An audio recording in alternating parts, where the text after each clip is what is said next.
Magandang gabi mga boss. Explain natin ang puzzle na ito, no? Kasi merong nag-comment dito sa puzzle na ito. Sabi niya, baka itim pa ang manalo. Okay. Ang sabi naman natin, talo ang itim dito. Yan ang sabi niya, kung iba ang magdadala ng itim, baka raw matalo.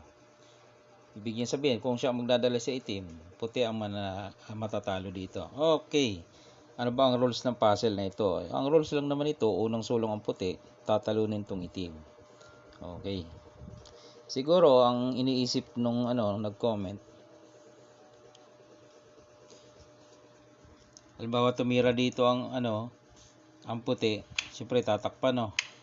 Baka itong iniisip nung nag-comment, diyan susulong ang puti. Ipapakain lang yan diyan. Pilipit na ang posisyon ng puti. Okay? Baka ganun ang iniisip niyang isusulong dito ng puti. Kung dito naman halimbawa, ang puti, pwede siyang maipit, no? Pwede maipit. Pwede pumasok doon. Baka yan ang iniisip niyang isusulong ng puti. Kaya nasabi niyang matatalo pa ang puti dito. Okay. Ito kasi boss ay puzzle. Ibig sabihin, pag sinabing puzzle, ay may solution na yan, no? Kaya ipinapapuzzle, ang purpose lang naman para ma-exercise yung mga isipan natin.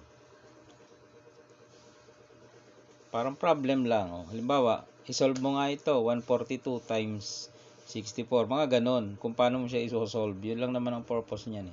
Ibig sabihin, may sagot na talaga yan. Kaya sa puzzle na ito, may sagot na. Talo ang itim. Okay. Siguro mali lang yung computation mo. Kaya iba yung lumabas sa calculator mo. Paano ba tatalunin ng itim? Ganito. Dito nga ang sulong yan eh. Siyempre, tatakpan mo yan. Kasi kung hindi mo tatakpan yan, susulong ka ng iba. Kakain niya ng dalawa, dadama. Pagkain mo dyan, ayun, nasa gitna na yan. Paano pa tatalunin, di ba? Okay. Balik natin. So, pag sulong dyan ng puti, obligado ka talaga magtakip. Okay. Yan. Dito, ang sunod na step ng puti ay hindi ito. Hindi yan. Hindi yung mga yan. Matatalo ang puti dyan. Dito yan.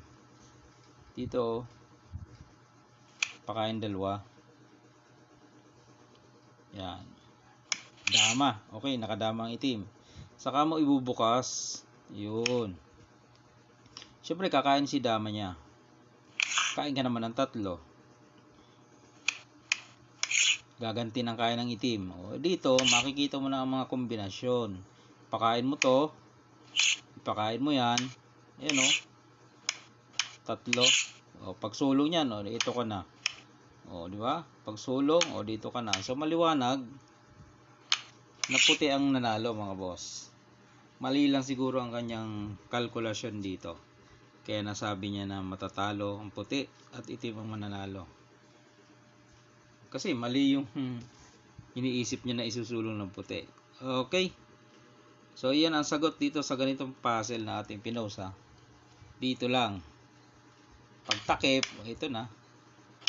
Huwag ito. Kitang-kita naman yan. Gaganon lang yan.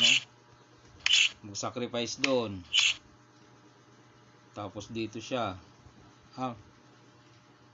Saan yung sacrifice? Dito. Doon siya. Pababalikin lang. Okay. So yun mga bossing, nakita nyo na ang sagot. Bawat puzzle ay may sagot. Okay, kasi na-compute na yan bago pa ipapuzzle.